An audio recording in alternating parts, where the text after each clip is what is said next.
Dobrý podvečer, milí Prešovčania.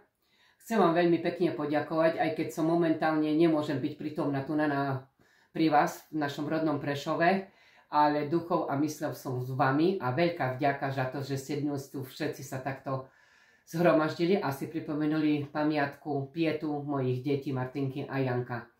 Chcem vám povedať, že nie je to všetko marné, pretože to, čo sa deje momentálne na Slovensku, je to veľmi dôležité, aby sa ľudia zhromažďovali, aby takto ku sebe pristupovali, aby boli k sebe dobrí, milí, lebo to teraz potrebujeme zoskupiť sa a byť spolu všetci tí, ktorým nám záleží na spravodlivosti, na demokracie.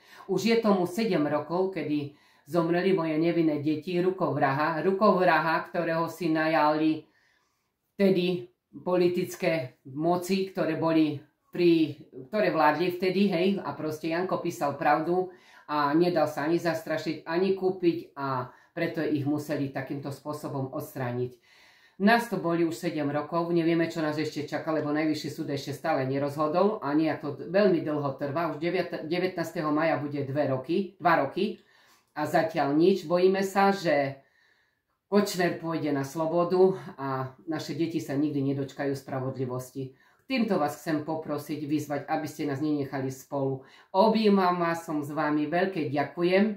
Aj vy sa navzájom objímite všetci. Ukážme to tú ľudskosť tým, ktorí stoja na druhej strane barikády, že vieme byť ľuďmi, vieme k sebe byť dobrí a stojíme spolu za jedným cieľom. Tým cieľom je demokracia, sloboda slova a právo na život, aký si zaslúžime. Tak, ako rozprával Janko, neďakuj, ale pamätaj. Pamätajme na ich odkaz a nedovoľme, aby išli do zabudnutia, aby tí, ktorí predtým vládli a vládnu teraz, aby nás celkom zničili a toto si nezaslúži nikto z nás.